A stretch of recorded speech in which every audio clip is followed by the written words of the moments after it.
What's going on, YouTube and fellow FPL managers?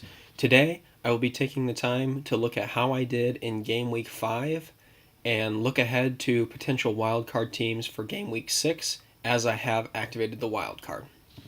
So unfortunately, my bad run of luck and results has continued this week as I find myself with another sub-average performance in Game Week 5.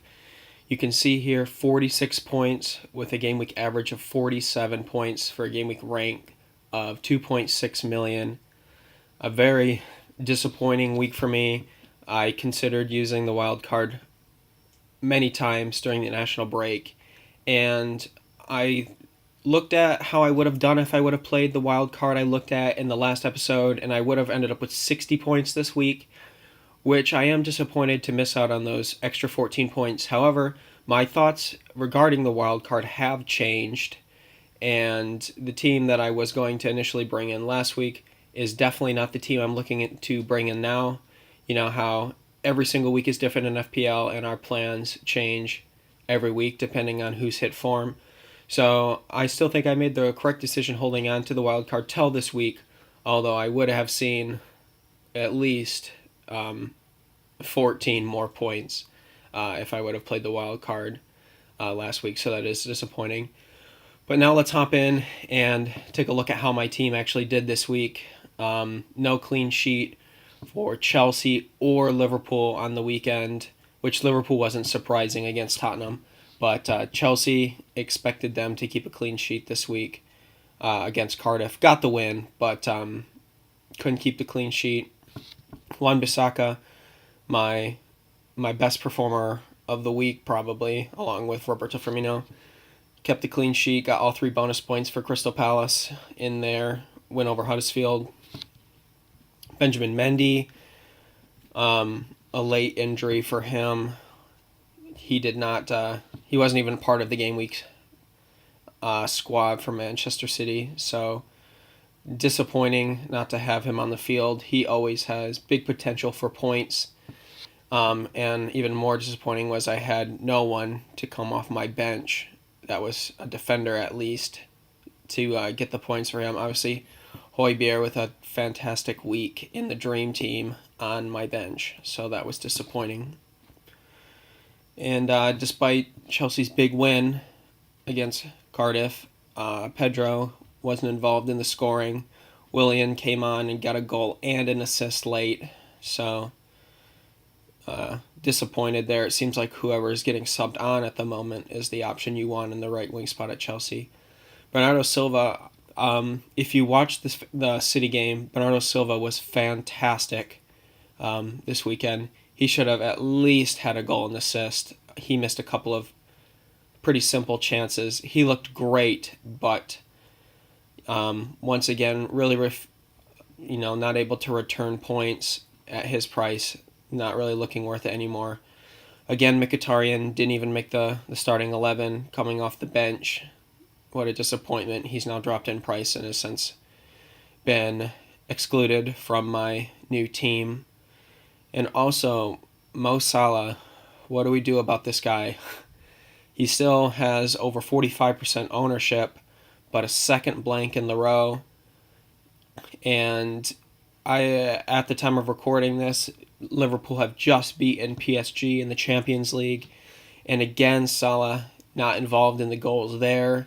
He doesn't look like the player he was last season so far. The underlying stats are good, I know, but he's lacking the confidence, I think, in front of goal. And I don't know, maybe this is just me, but it seems that his chemistry with Sadio Mane is a little off, especially at the weekend. Against Tottenham, there were a couple of times where, first of all, Liverpool should have had way more goals than they did. Salah and Mane both should have had at least 2 goals apiece with how many chances they had. But there was a couple of times where Sadio Mane was in acres of running space, and Salah was available and open on the right, and Sadio didn't pass to him. I don't want to suggest that there's anything there, but it was just a little bit strange to see Liverpool's front 3, and specifically Salah and Mane, so wasteful in the game. And with their tough fixtures coming up, I've had to ask some really tough questions of myself. We'll get into the wild card team a little bit later and see if he's going to stick around or not. Obviously, the front three were a little bit of a mixed bag. Aguero managed 2 assists, but went off injured after 53 minutes. It doesn't look too serious. We'll see if he plays in the Champions League tomorrow.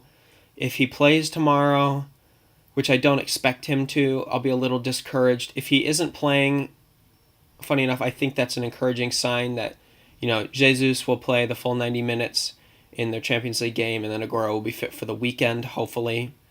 Not so sure if he's going to be in my wildcard team or not. I want him to be. If he's fit, he will be. But if he's, with Pep's rotation, if he's not 100% fit, I don't know if I can have a player of his price as a rotation risk. So Tosin, another blank for Tosin. That was a punt I completely got wrong. I really thought Tosin would be a great asset with Everton's fixtures. Not the case. And then, of course, Firmino was the big performer on the weekend, scoring a goal against Tottenham and receiving all 3 bonus points, which gave me a total of 46 for the weekend. A disappointing week, but I'm excited now that it's finally time to play that wild card, and we've got some wild card drafts to look at coming up here, and hopefully I can find a team I'm happy with that will see me turn this slump I'm in around now, because for the last 3 game weeks I think I've scored 47, 44, and 46, so consistently scoring too low for what I want. So it's time to get in the team that the best team I can for right now and the fixtures to come. So let's hop into the teams. Okay, so for this part of the video, I'm going to ask for you, the viewers' help. I'm going to propose 3 separate wildcard teams I'm looking at to bring in this weekend, and I'll leave a poll up above, and at the end of the video, I'll ask you guys to all vote for which wildcard team you think I should bring in for the weekend, and I'll go through and explain each team, and hopefully we can find a definite winner, because I honestly can't decide between these 3. Before I get into the first team, I just want to say that the teams I'm about to show you are dependent on Mendy and Aguero's fitness, and if I get news later on, of course, that Mendy or Aguero are not fit for the weekend, then I'll make some minor changes. But that said, here's the first team that I'm considering. The theme of these wildcard drafts will be Mo Salah or no Salah. So this first draft is a Mo Salah draft. Obviously, he has Southampton at home this weekend before City and Chelsea in the 2 weeks after that. Like I was saying earlier, Mo Salah's underlying stats are still there, but he just doesn't look quite in form yet. I think Southampton, if he plays, is a wonderful fixture for him at home. Of course, Salah did play against PSG today, so I am really concerned about potential rotation risks now for at least the next 3 weeks. I think there's a good chance that he actually won't start this weekend, because I don't think Jurgen Klopp will need him to beat Southampton.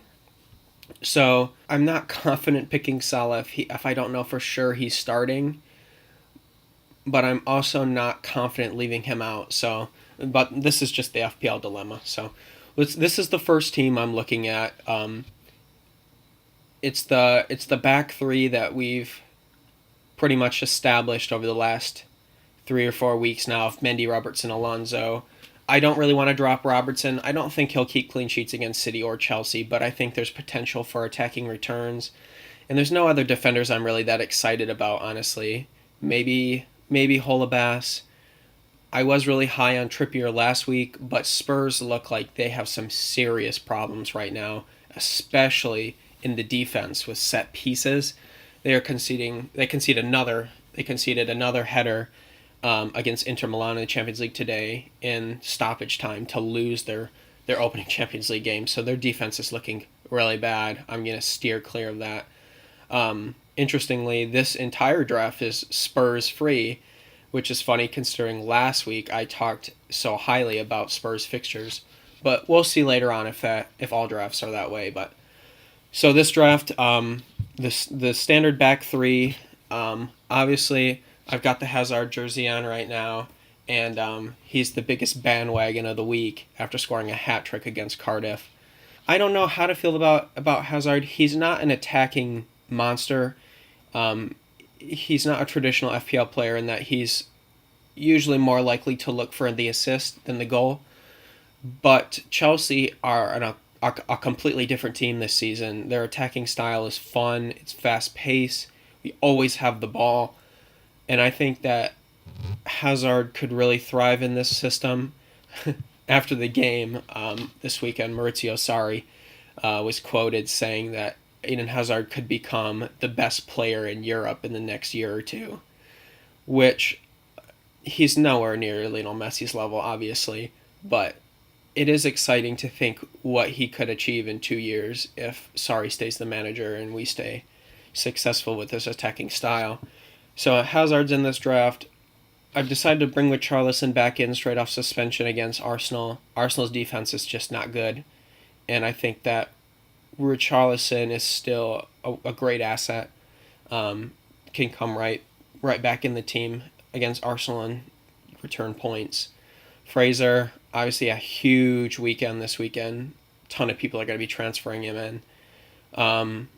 And I just think that for his price, there's no better value in the league, and he has great fixtures over the next 5 or 6. So you just got to have him at this point. And then the front three of Aguero, Mitrovic, and Wilson. Mitrovic struggled against City, but I think that's what we all expected. He's got good fixtures coming up now, and I think he could be a real asset at that price. I don't want to explain Mitrovic and Wilson too much. I think I did that a lot last week, but Aguero, obviously, if he's injured, Lukaku is the obvious replacement. We'll have to wait and see. So this is the first wild card draft I'm looking at. Okay, so here's wild card team number 2. This is my first no Salah team. So this team, the major difference is I've decided to take Mo Salah out and bring in Romelu Lukaku for United's good run of fixtures. And I've also brought in Lucas Moura into the midfield and Ederson in goal. Now, there is a little bit of pre-planned transfers in this team. And what I mean by that is I take Salah out, but I don't think he's going to stay out for very long. The specific purpose of this team is to get through Liverpool's rotation risk for the Champions League and their tough fixtures against Chelsea and City. So the purpose of this team is it's really a 3-game week team. So what the plan is, this will be the team for the next 2 game weeks. And I say that because if you look at like the fixtures of like these players I brought in, I've talked a lot about Tottenham's fixtures, and United's fixtures are also excellent over the next 3. And then Ederson over the next 2 has probably the 2 worst attacking sides in the league in Cardiff and Brighton. So the idea with this team is for 2 weeks, the team will stay as it is. Then once Ederson plays Liverpool, once the Man City-Liverpool game comes around, I will use one transfer to drop Ederson for a cheap goalkeeper at 4.5, probably Begovic, with his fixtures. And then the week after that, I will have 2 transfers stacked up. So I'll use one transfer for the first 2 weeks, leaving me 1, and then a week after that, for my second transfer, I'll transfer out Lucas Moura and Lukaku. So that means for Lucas Moura, I take advantage of Brighton, Huddersfield, and Cardiff. And for Lukaku, I take advantage of Wolves, West Ham, Newcastle. And then I will transfer these players out to get Salah back in for game week 9 and Mitrovic in for game week 9. And at game week 9, Liverpool's fixtures turn to Huddersfield and Cardiff. And Fulham's fixtures turn to Cardiff, Bournemouth, and Huddersfield. So you can see why I'm tempted to drop Salah for these tough fixtures and then pick him right back up when the fixtures get good again. I don't think he can really hurt me that much in 3 game weeks. I think a lot of people are going to do a similar thing. So this is wildcard option number 2. Obviously, this is a no Salah wildcard with the idea of only being 3 weeks until Salah comes back in the team. But I really like Lukaku. He's in great form. And I worry about Mora's rotation a little bit. But if he plays, even though Spurs have some bad form right now, those fixtures are just so good that I think that Mora will find a way to find the back of the net. And then Ederson has great fixtures too, so he's probably the best goalkeeper to have for this short period. So now we'll hop into the third and final wildcard option. Okay, so here is the third and final wildcard option team. This is another Mo Salah team. He is in this team. And as you'll notice, it's very similar to the first team we looked at. The only difference being, instead of Richarlison and Mitrovic, I've gone for Lucas Moura and Dini. This is a way that I can keep Salah while also taking advantage of Spurs' good fixtures.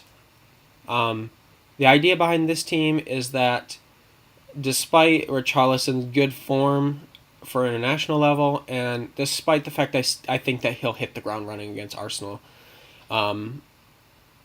this takes into account the potential that he does need a week or two to get going again, in which case Lucas Moura will step in with his great fixtures for a little while.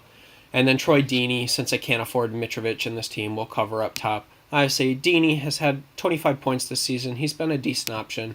And he plays Fulham, Arsenal, and Bournemouth. So, they're pretty decent fixtures. So he'd probably get some points over that time. So this option is really if I have a little bit more faith that Lucas Moura or Richarlison will score more over the next 3 or so. If Lucas Moura starts, I think he probably will score more points than Richarlison just because of how good the fixtures are. But he's a rotation risk now that Son is back. And I don't really think that Mitrovic will outscore Deeney that much. But I do think over the long term, Mitro is a better option. So I would probably have this team for 2 to 3 or 4 weeks maybe until Richarlison gets back in form.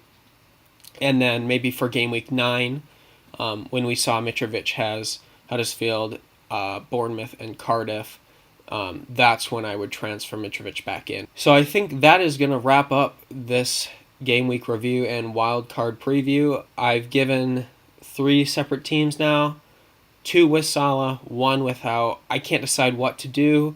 Once again, please go vote in the poll and help me make this decision, because I probably won't make it until Friday night maybe. I'll wait until I know more about Mendy and Aguero. And if Mendy and Aguero end up having injury problems, then maybe I'll make a quick video explaining how I plan to deal with that. So that's going to do it for this game week review and wildcard preview. Thank you for watching. Please stick around later in the week. I will be starting a new series at some point this week called Differential 11, where I look at a squad of 11 players for that game week with 10% ownership or less, and see if I can formulate a squad of 11 players that can beat my current squad. So, should be a fun series. Hopefully I can pick some new players every week, and every week pick some hidden gems and find some cheap players that we all might want to bring in for a later game week. So thanks again for watching, and I'll catch you in the next video.